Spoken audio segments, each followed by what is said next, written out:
Have you wondered what financial advisors actually think about finances? This is your sneak peek at the conversations within Financial Design Studio. Michelle Smollenberger, the CEO here, will be your host as you go behind the designs. All right, welcome back to the podcast. I'm sure everyone's calendars are filling up. Life is so busy. And then you throw on top of it, Christmas is coming. So I'm sure that you're feeling this. And even in the midst of all of these things that are happening in our lives, there's all these events, there's things that we have to do. There's also like money that surrounds this. So of course, you might know we may be financial advisors, but life isn't all about money, which is what I was just sharing. And surrounding each financial decision that we help our clients make, there's actually a lot of emotions that are taking place too. And people don't just make decisions when the dollars make sense. They make decisions based on how they feel about things too. And we aren't oblivious to this, but actually we really want to talk through this right now and just help you to think through even some of these emotions. So we know that life does happen. It's going to happen. How will you respond? That's why we believe it's important to invite professionals into your life who can guide you. And so today, this is one of these examples. Counselors are able to guide you through these emotions. Holidays kind of heighten the emotions that we feel. That is why we have our guest today, who is Stephanie Geisler. And she is a licensed professional counselor. And she's also the director of women's ministry at Harvest Bible Chapel. So welcome, Stephanie. Thanks for being here. It's so good to be here. Thanks for having me on. I'm really excited. You're welcome. I'm excited to talk through a lot of these. They're kind of like deeper things. Yes. It's so personal, which is kind of like money. Yeah, for sure. And I think there's kind of a stigma with like talking about, first off, our emotions, but also our finances. So being able to talk about both these things on a podcast is super helpful to say it's normal. These are normal things that people are experiencing, and we need to talk about it more. Yeah. No, I love this. And that's exactly what we're going to do. So to get us started, why don't you just tell us a little bit about yourself, kind of how you got into just counseling, what, made you want to do that? Yeah. So I grew up in Memphis, Tennessee, and my parents were in ministry. They're both pastors. And growing up, I was surrounded by great family, great people in my life, but also experienced a lot of loss in my life. So a lot of transitions that we're going to talk about today of my uncle passed away of suicide. My aunt passed away of leukemia in the same month. And so that led to a very big strain in my family of how are we going to handle this? How do we help the kids? How do we move forward? And then followed with the death of grandparents with a couple years later. So with that, I felt like a lot of the things I was processing through, I didn't have someone to talk to about things. Yeah. So I was like in high school, who do I talk to about this? And I also had a lot of friends going through hard things as well. And so it just naturally kind of happened with a lot of us. You kind of see where your niche is when it comes to your gift set.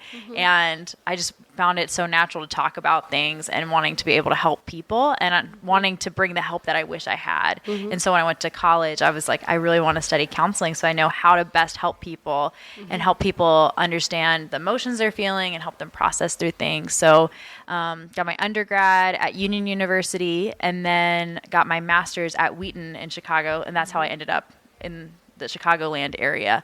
And so, counseling's been just a big open door to be able to help people process their emotions. And I do that a lot in my church job as well, of just helping people process through things and talk about what the truth is and talk about their life. But when it comes to finances, I think when it comes to a lot of things I've experienced with my own family and my own life has been finances are kind of this like underlying thread in a lot of things. And I think a lot of times you're thinking, oh, I'm going through grief or I'm going through this exciting change of going to college or whatever. But there's a lot of times it's not talked about how the finances play into that. So I was telling them earlier, I was like, I love personal finance. I think finance is so important.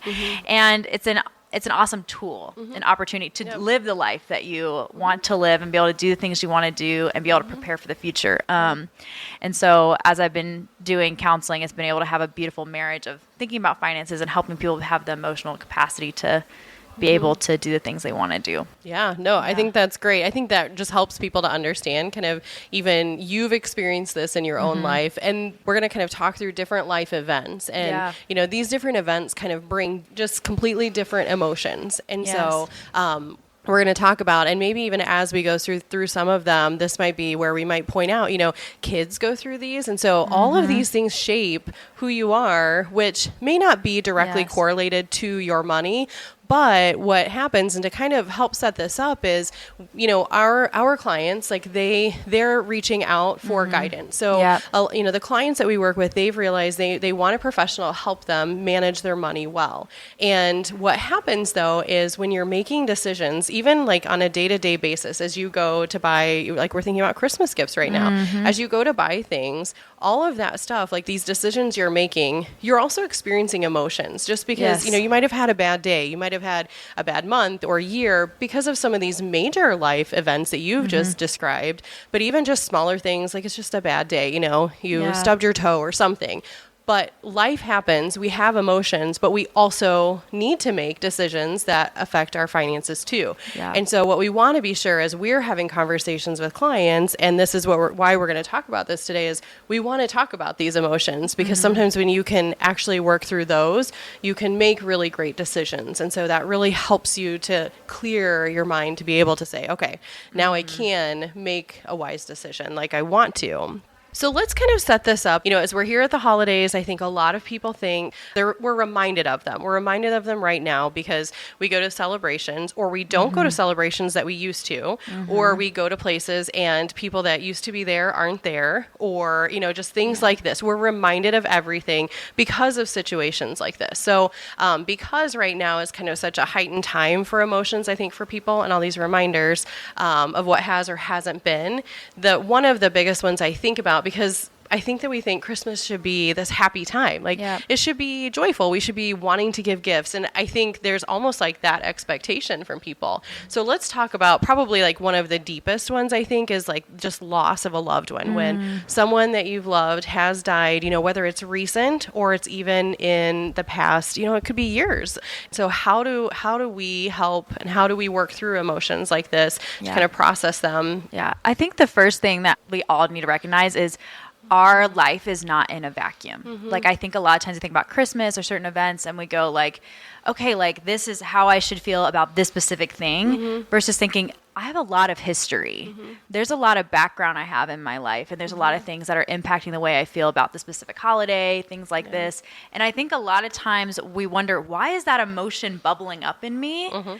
Versus going, wait, like I have a whole life that I've been living, and there's probably a lot of different emotions that have come up about this holiday.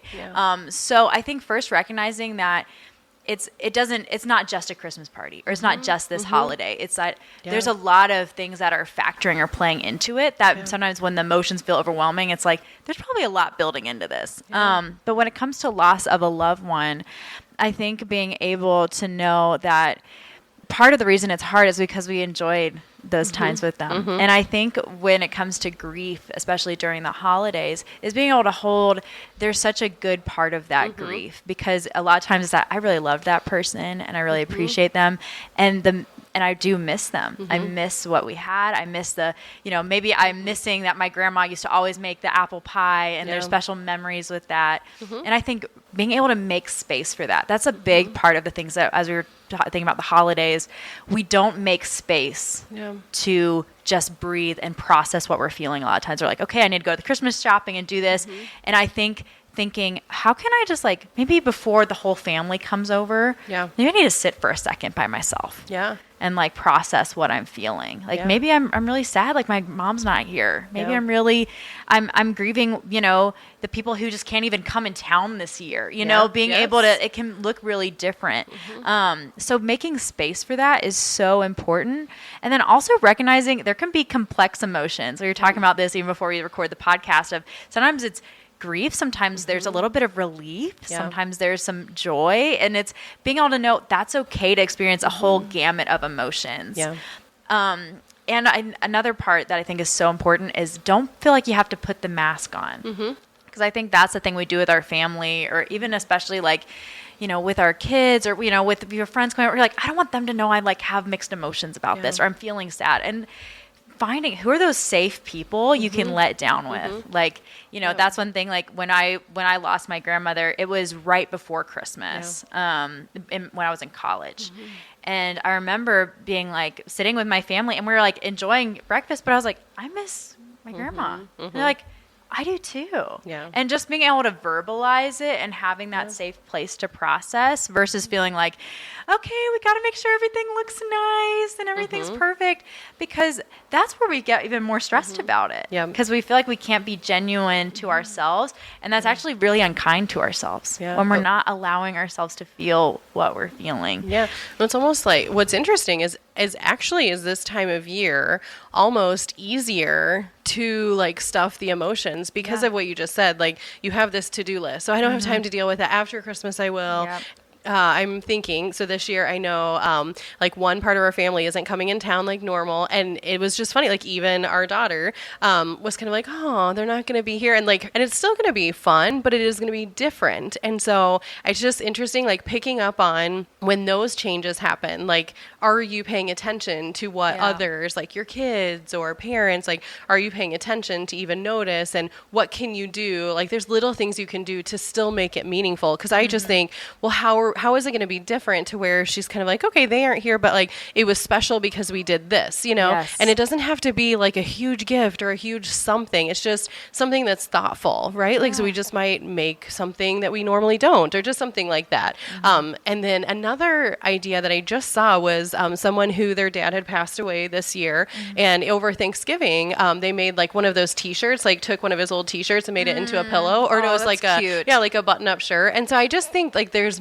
just like things like that are thoughtful. And I think as you're doing it, you can, you know, talk about like, what are memories, like good, like you can laugh, like, you know, and I think all of that, just going through the emotions and talking about them, like you said, with people that are safe, and you know that you can say, I'm actually not okay. And then once you have this, I feel like kind of process, like let yourself cry, let yourself, sometimes just saying it and like admitting like, hey, this is how I feel, is even like 50% of the way of feeling, not feeling better, but just almost, you know, relieving like some of that, allowing yourself to relieve kind of that emotion, like let it come out. Yeah, So. it's so true. Because I think it's such a temptation. And honestly, a lot of times when we express that emotion, it gives permission for someone else to give that too. Yes. Like, so they're like, man, I'm feeling that grief too. And then it's like, oh, we can actually like help care for each other. Yes. And so I think it is so important, especially around the holidays when it can feel a lot of loss and even just loneliness can happen, is just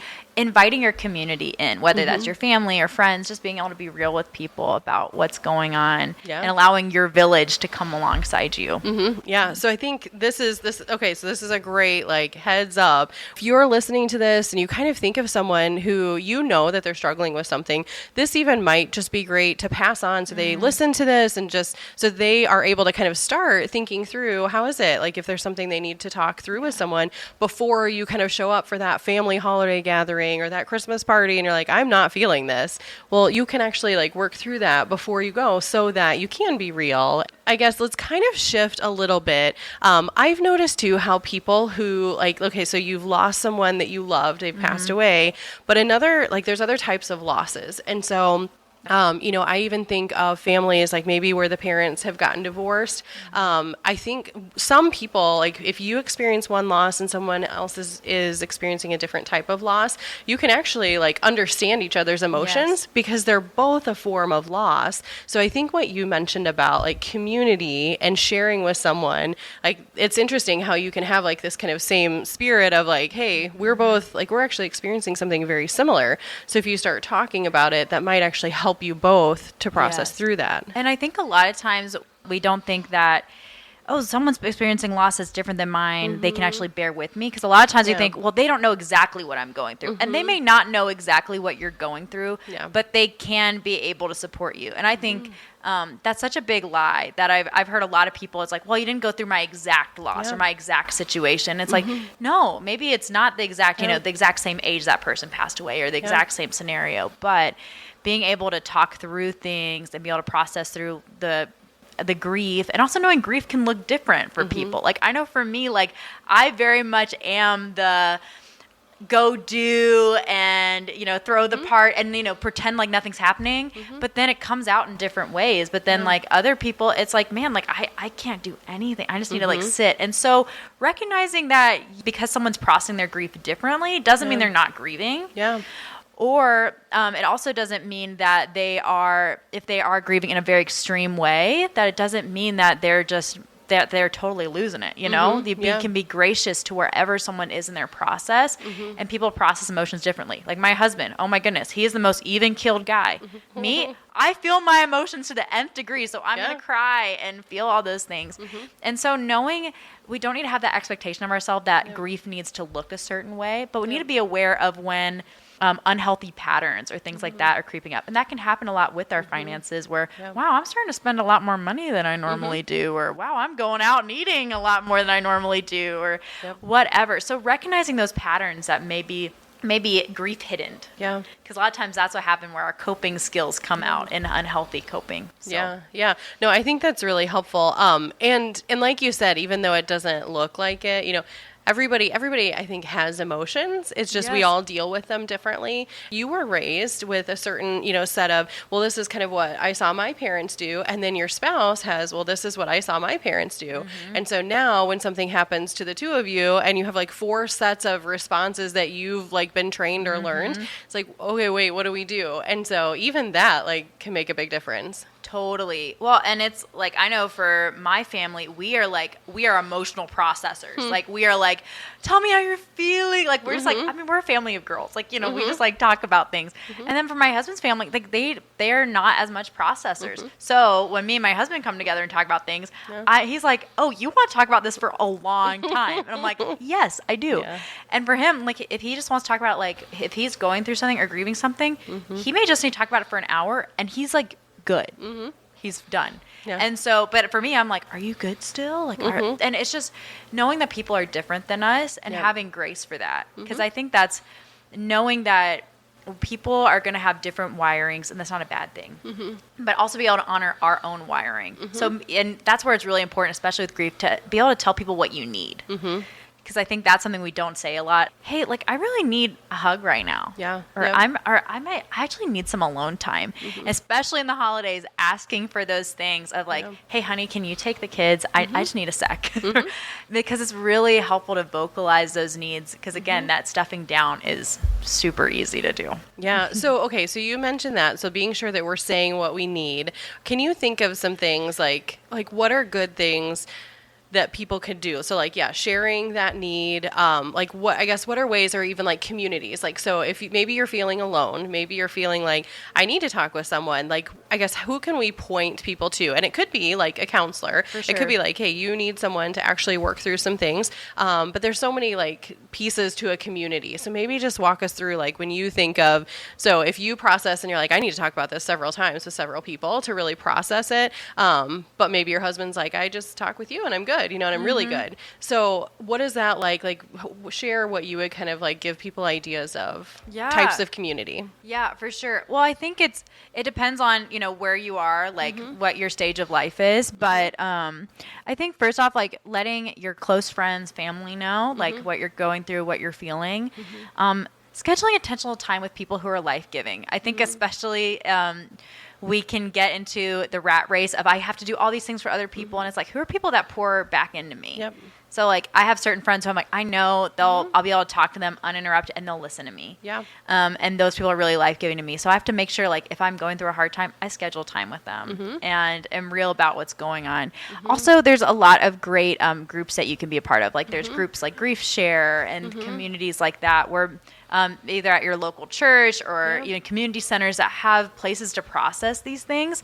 So it's not necessarily a counselor, but it's a group of people who are going through similar scenarios and being able to talk through those things as well. Yeah. I even think of like, even like within church, there's kind of like small groups. Yes. And I think, so something that's interesting too, you mentioned like you're a family like of girls, like I have 3 sisters, so like we're all girls, and it's just kind of, I think where we're all different, but even, I think of even like parents with kids, like you process things differently with different people. And so, like I could even with my own daughter, like I could even like process through things or even help her process through things, her with her friends. And so I think it's how you even have like peer to peer, but then you have like, whether it's a mentor or a colleague or a professional, there's all these different types of, so I think some of it, do you think is kind of like recognizing really like how serious it is? Like, okay, when do I know that I need to get like professional help to work through things versus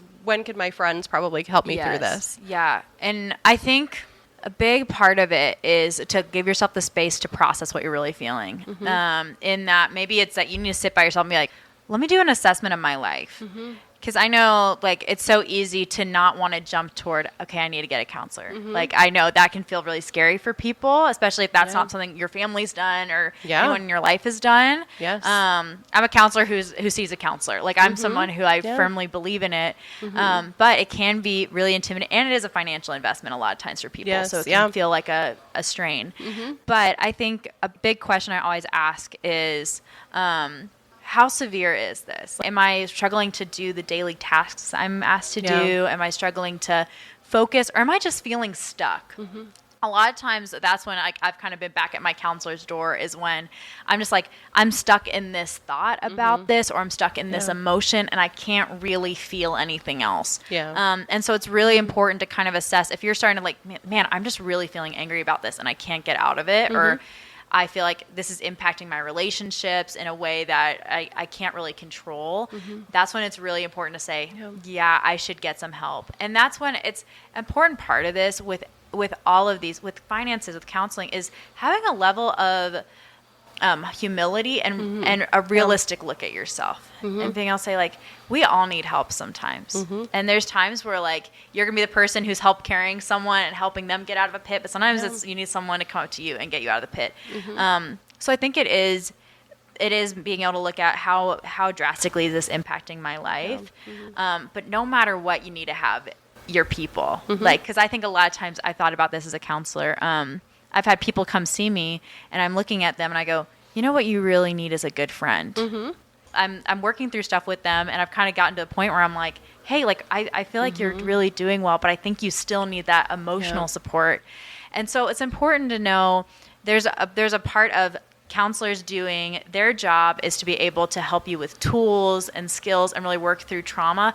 But you also need that emotional support of just a friend or a sister you can call at any hour of the day and be like, hey, this person just is going to bear my burdens with me. And so I think it's a both and, but it depends on the season. But it's really looking at how am I impacted.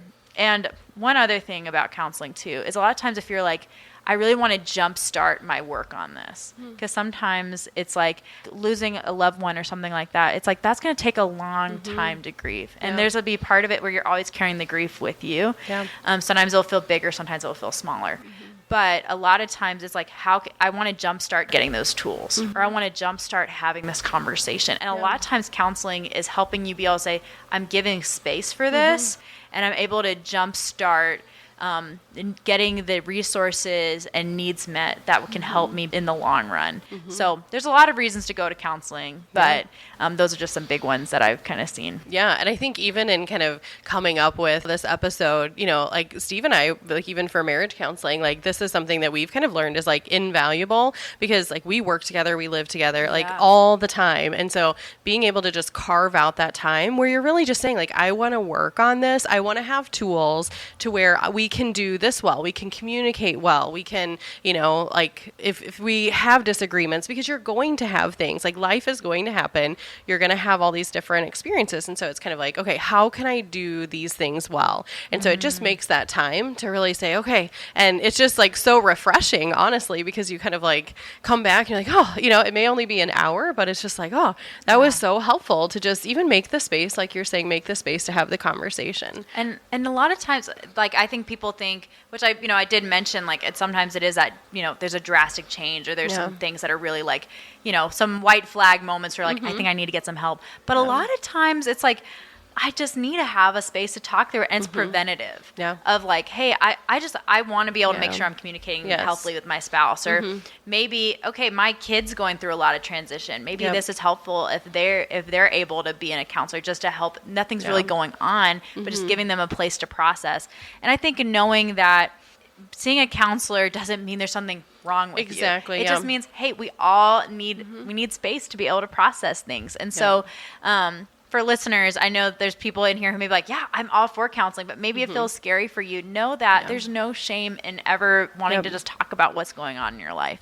Exactly. And that's what I was just going to say. I feel like in the past few years, I've just encouraged people that if there's things, I think people are a lot of times they're like, I'm looking for a good counselor, or, that's the other step is just kind of like, how do I find someone who's a good counselor? And you can always like reach out if you kind of feel like, hey, I listened to this episode and I would love if you have like, and we can get you like some recommendations, whether it's kids, whether it's adults, like whatever the topic is. There are good counselors out there who can help you process through. And I know something you mentioned, like it is hard because I think a lot of people think like the financial piece of it, like, oh, I can't pay for that. One of the interesting things through COVID coming was because we were all at home. There was a lot of like mental health, like counselors that, now became available. And so like whether you're in person or, and so I feel like actually insurance companies made it more financially accessible. So sometimes it's really easy actually just with like a low copay. So just if that's something that's like keeping you from doing this, it's something to look into and just look at your health insurance and just see what would this cost. So it's actually something you might be surprised by. So that just kind of an encouragement there. So, okay. So we're going to kind of like work our way because it's interesting. We're talking about like, these are the really hard ones. I think, it's like sad, it's like deep. And so we're going to kind of like move our way like through this pendulum to even like joy and excitement and happiness. Because even in that, like you might feel guilty for feeling those things. Totally. So we'll kind of work our way through kind of from some of these harder ones to kind of more of those. Retirement is one that I just think of. This is a life event that I think a lot of people think you should be feeling this, you should be feeling happy and excited. And, don't you feel free from your employer? But it's like actually people could be feeling the total opposite. So this is one that could go either way. Let's talk a little bit about this one. Yeah. Well, I think especially especially depending on the age demographic and things like that with retirement, a lot of times people feel a lack of purpose because it's like, okay, I have, assigned my life to this career or this job field. And then it's like, okay, now I'm waking up and what do I do? And I think being able to normalize that of, okay, it's going to feel like a really big transition because for most people, like you spend a lot of time in the workforce. And so even if you take some time to be a homemaker, things like that, or you go back in, whatever, it's still a big transition. And so, I think being able to normalize that is really, really important. And I think, when you're talking to someone about retirement, like our loved ones in our life who are retiring, like be ready for what their gamut of emotions could be, and be able to hold their grief with them. Because a lot of times we just want to point out the good things of, you have more time for your hobby or things like that, but they could really genuinely miss their work or really feel discouraged or feel that lack of purpose. And so it's really important to affirm people when they're going through that season. And also continue to ask, bring up the old memories too of their work. Like, man, Grandpa, tell us the stories of, what was it like when you were a doctor in the Army and things like that. Like I used to love hearing those stories from my grandparents, even after their retirement. And that helped them remember, I did my service well. I did my work well. But knowing that we just have to, as we've talked about voicing our needs, being able to be receptive of the needs of the people in our family, whether we're going through retirement or someone else in our family is being able to recognize, wow, we need to be able to hold that and celebrate retirement, but also know it can be hard. Depending on the person. And I also think too, making time to be with the people who are going through retirement is really important. And also for people who are retiring, make sure you get with your people. It can feel, again, we've talked about isolation, loneliness. It can be really really hard and especially during this holiday season, that can feel so prevalent. And so it's important to say, hey, can the kids come over? Or, hey, I want to spend time with you.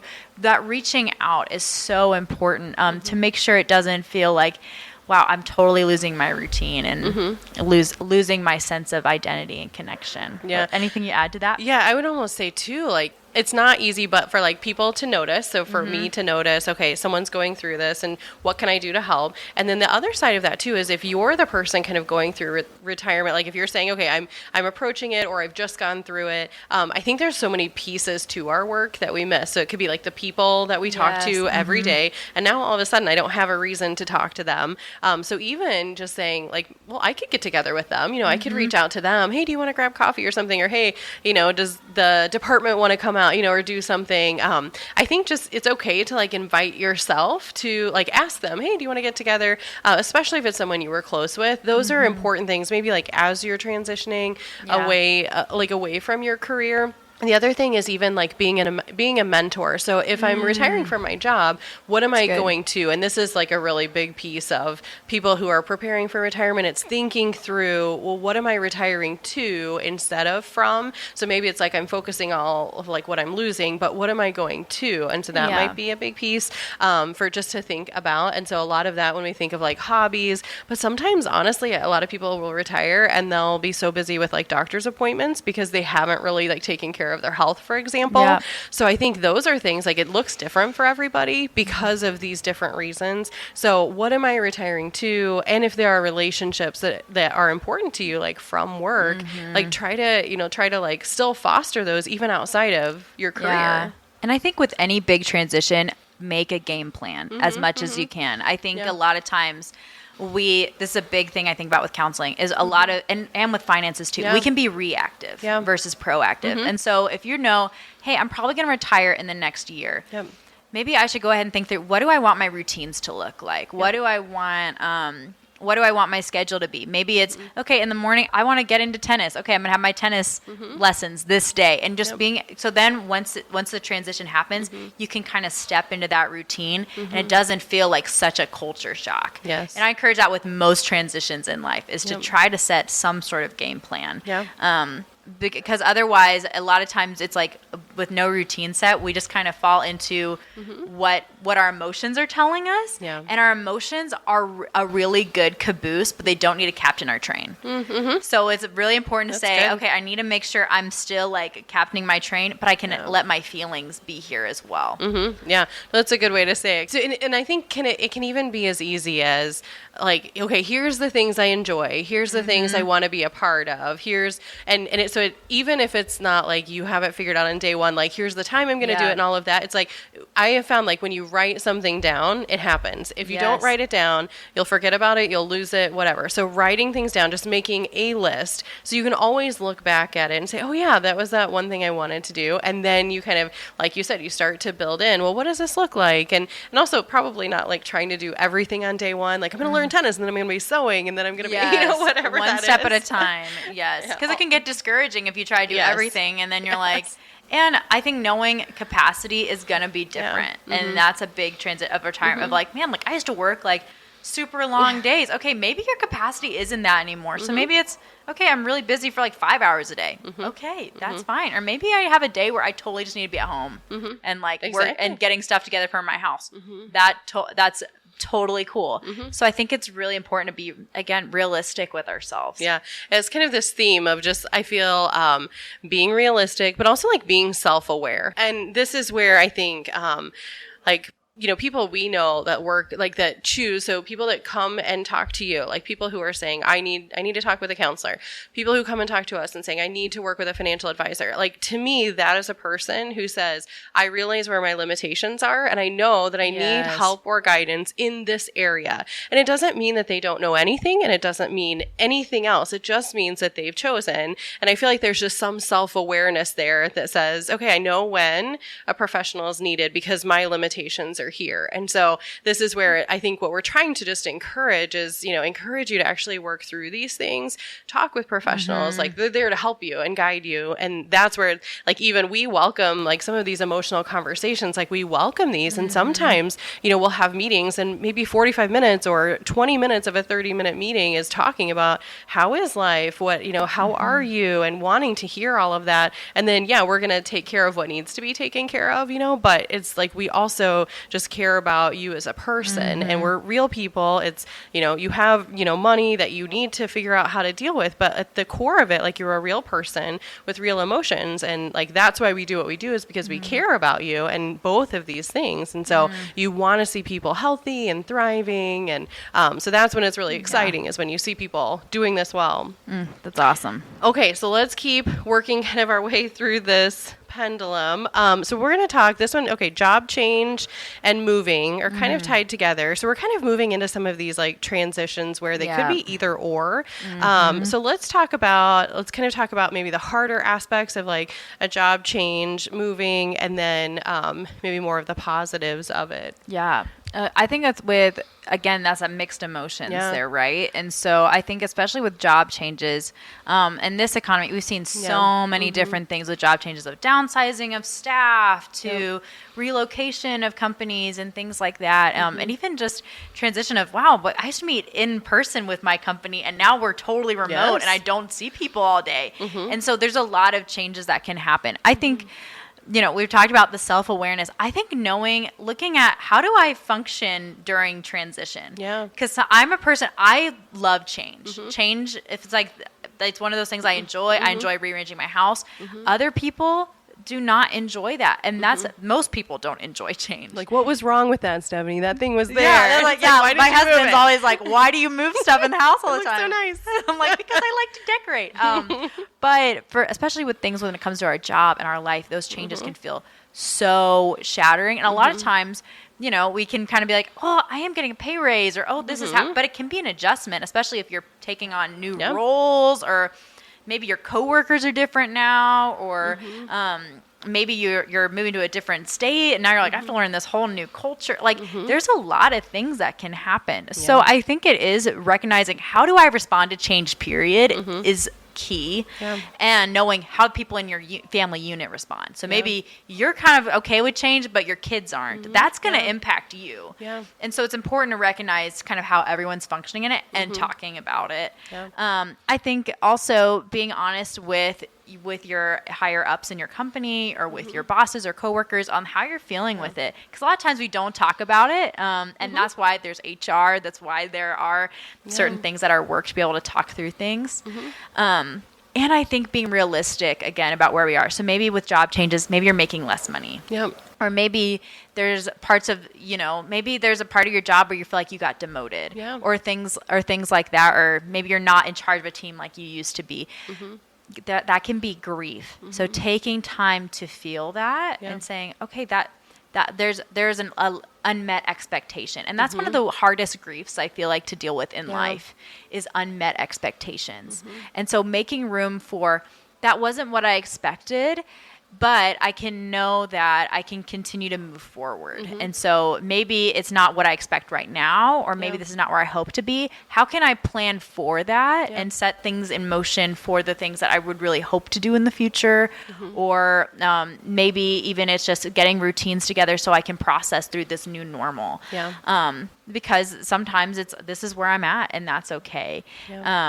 And a part of the job change, too, is not comparing ourselves to other people, or moving and things like that. Because I think that's a big, especially with social media, we look at people and we go, well, they look like their life's all together, and, their family looks fine. And it's like, just knowing that things are not what they appear a lot of times. And being able to know, like, I have to just deal with what I'm feeling and my emotions. I don't need to compare someone else's story to mine when it comes to these things. Yeah, I think too, like even just that unmet expectations, because that can show up in so many ways. I can think of all of these life events that, like, we could say there was, like, we could easily have an unmet expectation in loss. I may expect my friends to show up in a certain way, but they didn't at all. It showed up in a different way. I could expect, and like all of these things. And I wonder if that is such a hard hard one because we don't even realize that we have these expectations, that now I'm reacting to something that was unmet, but I didn't even realize that I had that, and I didn't want to have it, but it was there. Like, I think sometimes that's kind of this, I don't know, it's almost like a mystery. It's like, well, why am I feeling this? And then you like really have to kind of dig to see like, well, what was I expecting? What did I think that would happen? And why am I upset that that didn't happen? Because I really wasn't expecting to expect that. It's kind of this weird. It's a weird, that's why it's such a hard Yeah. grief, because it's like, it's unnamed, and a lot of times it's like you don't physically see it, because it's like, okay, I can see, if my house burns down, I see that it's not there anymore. Yep. But if it's like there wasn't even a house there to begin with, I just wanted it. Yeah. It's different. And so I think it is knowing desire and longing is essential to being a human. Yeah. Yeah. And so we have an innate desire for love, for friendship, for to do the things we want to do. Yeah. And sometimes that looks like, success or things like that. And so knowing that there's a wiring in us for that. Yep. And it's not a bad thing. Exactly. And sometimes when we have unmet expectations, it's like, well, I don't even want to try for things. And it's like, no, that's you have longings, and that's okay. But when those expectations aren't met, it is good to slow down and get around your community and go, I'm feeling this. What are some steps I need to do to move forward? Maybe it's I need to process through this and know, like, maybe that wasn't even a healthy expectation for me. Or maybe that's just a not yet expectation. Like maybe it's like, hey, I want to build my business and I'm wanting to, have an office space, and it's just, the economy, that's not the time. You can grieve that, but no, okay, maybe I can plan for that or towards that for later on.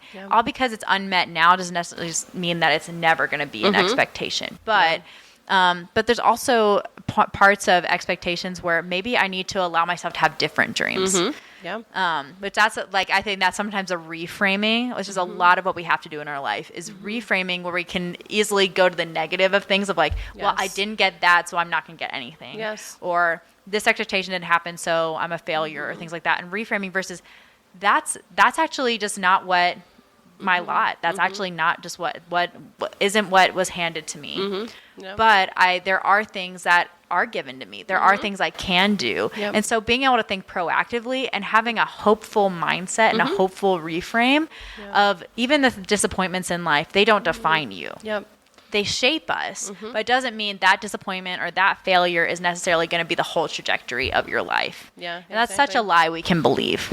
I think that's something that sometimes when there's kind of like a thought or a feeling that, okay, there's something that comes, you hear it, and you're like, wait, I know that's not true, but it's easy to believe. So there's easy, things that you're kind of like, oh, no, I am excited about this opportunity, but, there's all these emotions. So sometimes I'll just kind of like call it out and be like, that's a lie, and I'm not believing that, and then you're like, okay, and then you just kind of like dismiss it for because it's not true, and so then you can actually pay attention to what is. And so I think it's just like being really clear, and so some of this is just kind of like knowing yourself and really working through these things. And knowing and recognizing too, what are the things that you expect of yourself versus the expectations others have put on you. And so I think it's important to know what are the things that you really feel called to and led to do versus maybe your family expected you to make a certain amount of money or expected you to go into a certain career.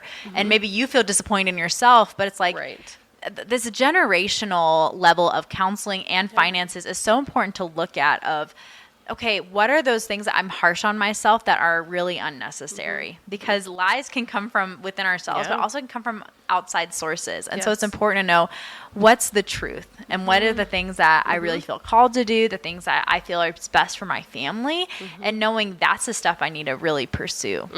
That was, so kind of moving as we move on, this is one that leads kind of naturally into this. I think of, okay, if you're moving up in a career, there's that piece, but even people who have moved up in their careers, but now maybe they've chosen to stay home because they are starting a family. And so now there's kind of like this loss, like again, kind of maybe this loss of I used to be this and now I'm doing this because I've chosen to. So again, it's like a purposeful choice, but it's like a change. And so again, you kind of go through like all of these emotions, and they could like I think what happens is we say a lot of times, I should be happy about this. And even like retiring, you hear people like, oh, you should be happy and let's have your retirement party. And, it's stuff like this where, I've heard kind of like a grief counselor say, like, you like don't should on people, don't tell them, exactly what they should be thinking. doing, and it's just kind of like, and I feel like I even catch myself so many times not using that word or trying to just having to like stop myself from saying it so that I'm not like telling them what they should be feeling because that's your own like emotions. Yeah, it should almost always equal shame. And being able to say, I don't need to shame myself into doing anything. Shame is never a good motivator. It's demoralizing and demotivating. Yeah. So it's important to say, like, what do I want to do or what do I need to do versus what should I do? And then whenever that should thought comes in, I always go, who says I should do that? Yeah. Or what says is that society saying that? Or is that like past me? Or is that my, that relative who I don't get along with? And so it's important to assess like, where are these lies coming from? Yep. And be able to, which we call them a lot in counseling, like cognitive distortions, and look at like, what's the thought challenge to that? Like, no, like, especially like if you've made a choice of, hey, I'm going to stay home. Like that's supposed to be like, I am called to where I am. Like being able to say that of like, I'm called to be here with my family. Like, man, like being able to challenge that thought with the truth of this is what I've chosen to do. And I'm confident in that. It really helps not just feel like, oh, like this, I'm doing this because I have to. It's like, no, like I feel empowered in what I'm doing. And that's really helps us reframe with a lot of these transitions of going, how am I going to choose to frame this in my mind? Because we can choose to think negatively about anything. Yeah. Yes. And that's, I know for me, that's my natural bent is I'm naturally a more negative thinker, especially about myself. Yeah. And so I have to go, how am I going to believe about myself today? And I have to go, okay, like I know I have a purpose. I know I have a solid identity and I can move forward in the things that I'm supposed to be doing. And so it helps me be able to go on those days where I'm feeling really stinky about myself to be able to really recognize, like even if it's not things, my expectations aren't being met or things aren't actually going my way, I know that I can continue to take the right next step forward. Yeah, exactly. So maybe it's kind of like you're starting with, I think what we're starting to do hopefully is like, we're starting to kind of like give people hope. Like, okay, we've really dug through like a lot of this like deep emotion that we can feel. And I think what happens sometimes is you can just get stuck there. So I think I feel like where this conversation is going is kind of like starting to help people like work out of this as we talk through some of these other like life events that are like, they do bring a little bit more joy, or when we think about them, we're like, okay, it's not as, it doesn't stop us as much. We're just kind of like, oh, how am I going to handle this? And I remember just one like professional mentor from years ago, and she and her husband had their own business, and I think this is even before I met Steve, but I remember just like I was, early in my career and talking with her, and she was kind of saying like, okay, when I was kind of like starting, I think maybe we were starting to date, and it was things like that. And as I got married and then had Emma, it was like we worked through that, and she was kind of like, yeah, I remember this progression of we had our business, but then I realized I couldn't do everything, and she just said I kind of had to start to outsource things. So it might look like we're not mowing the yard anymore, and we have to hire someone to do that because you're doing more at work. Or it could also be the opposite of that, where okay, I'm not doing as much at work, so I'm doing more at home. It's kind of the shift between like home, work, like all these different plates that we have in our life and how we interact with all of them.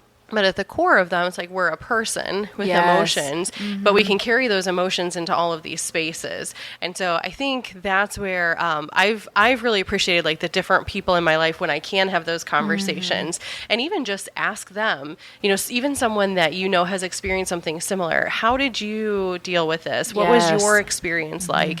And so, kind of like helping you to have hope and just to say, okay, I've watched them, deal with these things and now come out and they're doing this. And, I think that can be really helpful too, just to give yourself hope and to be able to hear from someone else who has been there. I think that can be really helpful too. Yeah, for sure. 'Cause there's someone who's traveled a similar journey to you, and it's important to know what are the things they've done and what are the things that, the lies that maybe they believe that you're feeling the same. And it helps us be able to feel like, okay, I have somebody to process through things. So that's really helpful.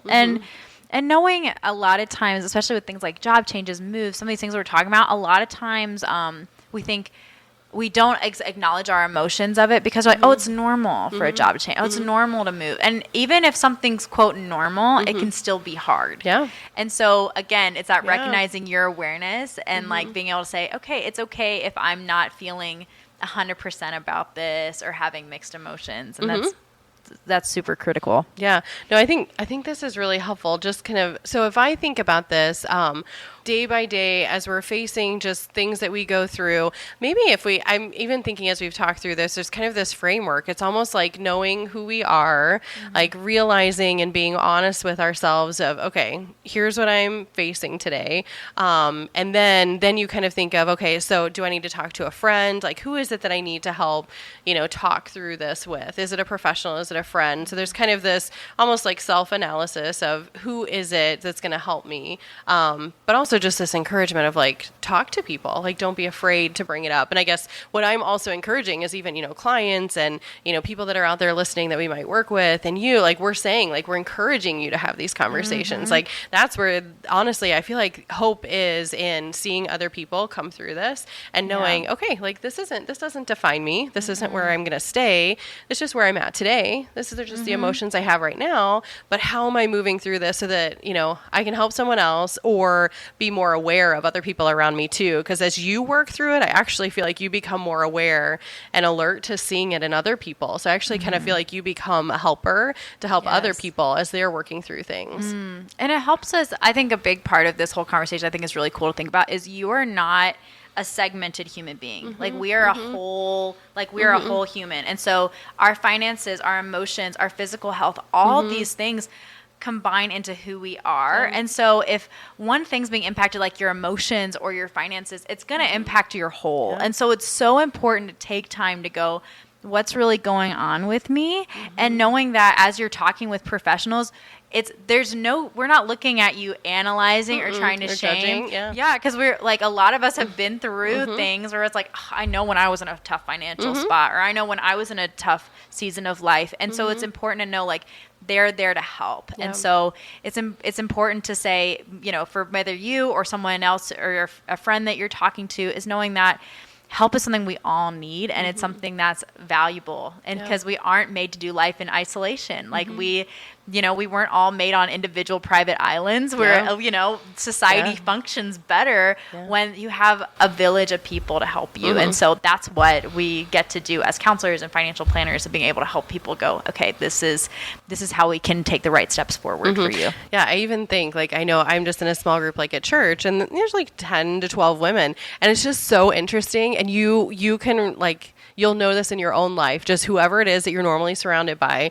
on any given day. Like, I'm not always the person who's, bubbly or joyful or whatever. It might be that one week this person is and one week this person is, and then the next. But it's what I love is it's just, to me, I just look at it and I'm like, oh, like, this is so cool how we're all so different. And on different days we could be dealing with different things, but we're like helping each other because we're all, so it's just cool when you have communities like that, friends, groups, family, like, try to, I guess I would just say, like, try to foster, these true, real relationships, because then you're known and you're loved, and people can love you, like, because they know what's going on with you. Yeah. So I think it's a really important for anyone listening is to find those people. So whether that's at a church, whether that's, finding a book club, finding something where you're able to find people to connect with, because that's so important. Yeah. And I think too, knowing a lot of these transitional things, a lot of times when these feel hard, it's because, again, like kind of what I talked about at the beginning of, there's a lot of history there of maybe there was another transition in your life that was hard, and just honoring that some of these transitions that are happening in your life, they're like, why is this hitting me this way? It's probably because of something else that wasn't processed. Yeah. And so knowing that you need to give yourself a lot of grace and space to process the things that happen in our lives. And knowing that we're not robots. Yeah. We have a lot of emotions and complex feelings, and it's important to give ourselves grace to feel those things. And so having people and having professionals help you, but also maybe I need to take some time to, like, go for a walk, be alone sometime, or maybe I need to journal. I know I can be a pretty, like, internal processor, and so sometimes I just need to write things out, and then I'm, like, able to look at things clearly of, why did that bother me that way?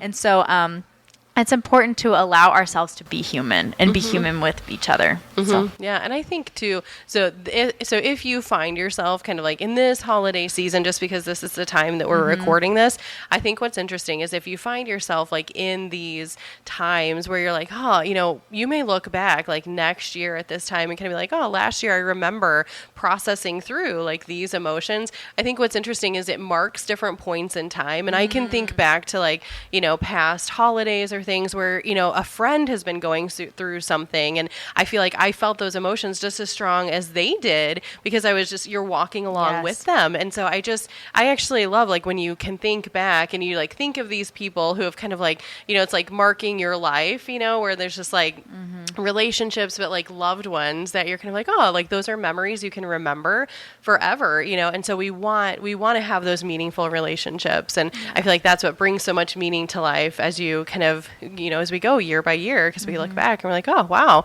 like those are some things that we worked through, but you learn about yourself and you learn about others too. So Yeah. Oh, yeah, so this good. is so good. Anything that you would kind of share, I guess, just in this processing things, or just, I guess, encouragement, like a final encouragement to people as they're, looking ahead. I think we've got like a couple weeks until Christmas. And as we're looking ahead and thinking, okay, like even just doing this self-analysis, if there isn't anything, maybe how can I be aware of others if I don't have something that's like blaring? Anything in that? Yeah, I think for the person, whether the person who is struggling or the person who's seeing someone in their life struggling, knowing that you have a purpose. I think that's really important of knowing whether if I'm struggling right now, even though it may seem purposeless or it seems like, hey, I don't know why this is happening. There's a reason you're here. And then if someone in your life is struggling, there's a purpose you're in their life that you're able to speak into them and be able to encourage them. And so I think that's a really big part of mental health and even finances, things like that, is being able to say we need people to encourage us. So I think that's been a big theme about our whole talk is talking about community. And I think too, being really gracious with yourself is just an important part of all the things with finances, with counseling, is knowing like, I'm where I'm at, and it may not be where I want to be, but that doesn't mean I need to be super harsh on myself or to speak negatively of myself. I can say I'm going to try my best to continue to move forward and have people come alongside me, and knowing that ultimately through help and through encouragement, I can end up where I want to go. So yeah, no, that's helpful. This is great. Well, thank you for joining us, kind of talking about this. I feel like this is like one of those deep conversations where you're kind of like, but that's kind of how emotions are, right? Like they can be tricky to work through and just to process. So I feel like this has been helpful just to kind of help people prepare for the holidays wherever they're at. And this is just one of the things, as we talk about with our clients, like we want to know these things. We want to hear what matters to you. We want to hear what it is that you're experiencing. And so these just help us to understand how we can help you better. So as professionals, both of us, like helping people in their lives, like when you share those things and when, that stuff is known, someone can help you even better. So by sharing those things, you're just really helping someone else be able to help you best. So, so thank you for joining us. So the biggest thing I think with today's conversation, is really just almost like when we see this like in a couple different, used in a different way, but like when you see something, say something. Like when you see emotions flare up in your life, when you see them in others' lives, and you know what they've been experiencing, it's okay to say something and to ask them and just kind of gently come alongside them and encourage them. Maybe this conversation is something, if you don't feel like you have the words to say or you don't know what to say, just exactly right, maybe just share this episode, and this might just kind of get them started on the right path, to be able, maybe even to be able to come back to you and say, hey, this is really what I need. So thanks for sharing that, with me. Yeah. So don't be afraid to be upfront so that you can work through it. So that's what I would just encourage people with, so that, this holiday season, you can enjoy it. You can be surrounded with people who do care about you and that they know what you're going through. So thank you again for joining us, Stephanie. This has been really meaningful. Oh, thank you so much. You're welcome. All right. We will see you all on the next podcast. Thank you so much for listening. Thanks for listening. To find any links or resources related to this episode, check out our show notes. Your host was Michelle Smallenberger, a certified financial planner and CEO. The guests featured are from Financial Design Studio, a team of experienced, fiduciary, fee-only advisors based in Chicago. Anna Lewis is the executive producer of the Behind the Designs podcast. And as always, for more information about Financial Design Studio and who we are, check out our website, financialdesignstudio.com. And final note, no content discussed on this podcast should be taken as financial advice. Financial Design Studio accepts no responsibility for your individual choices. We'll see you in the next episode.